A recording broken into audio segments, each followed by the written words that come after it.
Join me on a pilgrimage. We do this 3 times a year. We pack up the whole family and we travel to Jerusalem for the festival. It's a long way. And we will be gone quite a time. From Capernaum on the northern shore of Galilee, where I live, it's 90 of your miles. If I went by the most direct route, but that would mean going through Samaria. That's a hostile country. So we travel around it, and that adds 30 miles to the journey, or 6 days for the total journey there and 6 days back. We have to pack food and water for the journey, and of course tents for shelter. We have donkeys to carry most of that. And don't think any of you are going to ride on them. They're far too important. The last part of the journey is the hardest, as we have to climb the hills up to Jerusalem. It's there that some of the family get a little disheartened. But we have our songs to keep us going. They remind us of the Lord and how good he is to us. We sing them every time, so we know them even better than you know your Christmas songs. We don't need scrolls or books. The children learn them by repetition and will know them very well by the time they're 7 years old. We call them songs of ascent because we sing them as we begin the slow walk up the difficult hills into Jerusalem.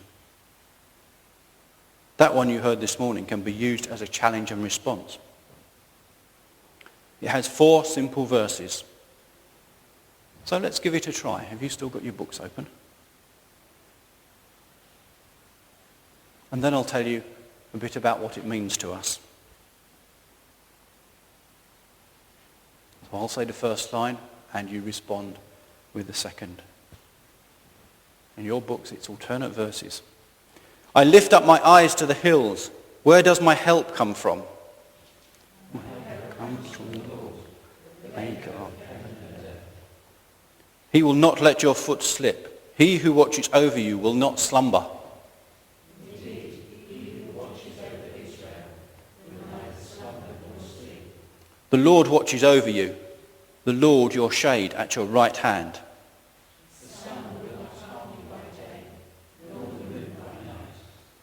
The Lord will keep you from all harm. He will watch over your life. The Lord will watch over your coming and going, both now and forevermore. I lift up my eyes to the hills. Where does my help come from? My help comes from the Lord, the maker of heaven and earth. When we look up to the hills as we approach them and start our slow climb, there are lots of dangers ahead of us. There are bandits, large groups of them. They can ambush you and steal all your money, all your provisions, your food, your clothes, your tents, and your donkeys. And some of them will even kill you if you try to fight back. And then there are bears and lions prowling around. Most of them don't come near a large human settlement. But sometimes we have a visitor in the night. The other danger in the hills is temptation. Jeremiah said, "Surely the idolatrous commotion on the hills and the mountains is a deception. Surely in the Lord our God is the salvation of Israel." And he was right.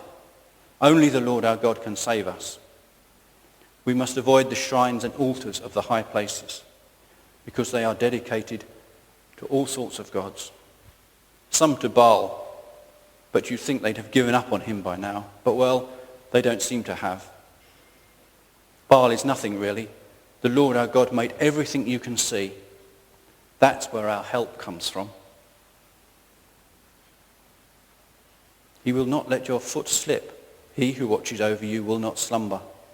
Indeed, he who watches over Israel will neither slumber nor sleep. The Lord our God watches over us all of the time.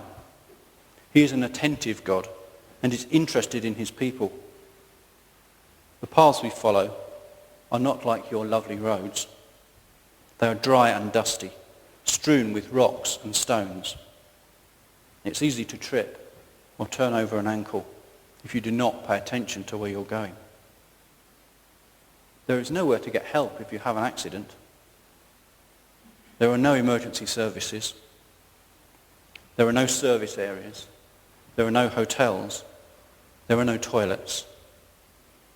If you are hurt, there is only the family and the Lord God to help you. Baal sleeps. If you worship him, you might have to wake him first to get his help. The Lord our God does not sleep. He doesn't even doze. He's never tired. He's always wide awake and watching over us all the time. Now, some of you might think that being watched all the time isn't such a good thing. But we know that the Lord God cares for us. So we are pleased that he's always there. The Lord watches over you. The Lord is your shade at your right hand. The sun will not harm you by day, nor the moon by night. The Lord watches over us. We remind ourselves a lot. It's easy to forget, especially when bad things happen to us. But he is always there, always watching. On our pilgrimage, we may encounter some very high temperatures. So make sure you have a hat, or better still, a turban. And make sure you have some light-coloured clothes to reflect the sun's heat and to keep your body temperature down. The temperatures in the hills can reach 120 degrees Fahrenheit. That's 40 degrees centigrade. And there is very little shade. That word shade can also mean shadow. The Lord God is like our shadow, always with us, never leaving us on our own. We use this image to talk about oppression. Just as a shade protects us from the oppressive heat of the sun, so the Lord protects us from the oppression of the people around us. Some people believe that being caught in moonlight makes you insane. It's a belief that your ancestors had. Your word lunatic comes from the old word luna, that means moon. But for us, this is just additional confirmation that the Lord is watching. He can see us even at night. Even when your shadow is caused by the moon and not the sun, the Lord is there. So the night cannot harm us. The Lord will keep you from all harm. He will watch over your life. The Lord will watch over your coming and your going, both now and forevermore.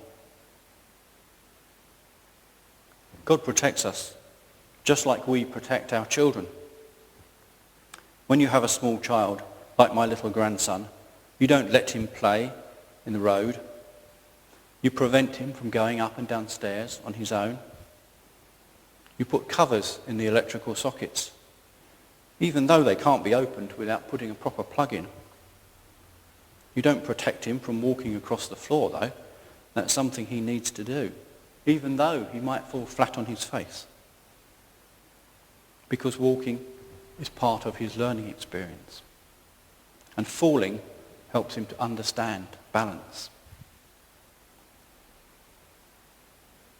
If he doesn't learn that, his mother's going to have to carry him for the whole 6 days. That's fine when he's tiny, but not so good when he's bigger. And that's just how the Lord is with us.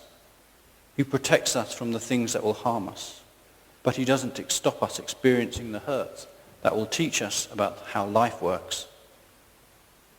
As it says in Deuteronomy 28:6, you will be blessed when you come in and blessed when you go out. Whether we are coming or we are going, the Lord is there, blessing us and protecting us. So that's a little about how we see this psalm. The best thing we can do, though, is to learn it so that we can say it when we're travelling. So let's try it again, and I'm going to split you in half this time.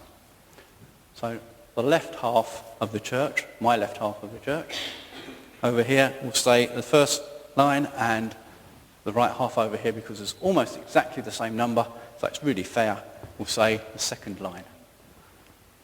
So I lift.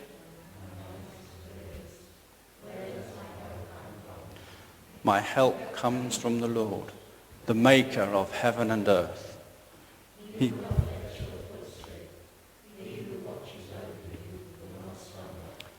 Indeed, he who watches over Israel will neither slumber nor sleep.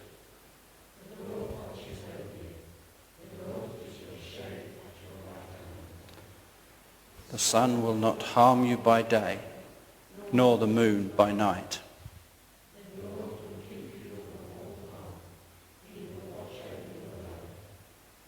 The Lord will watch over your coming and going, both now and forevermore.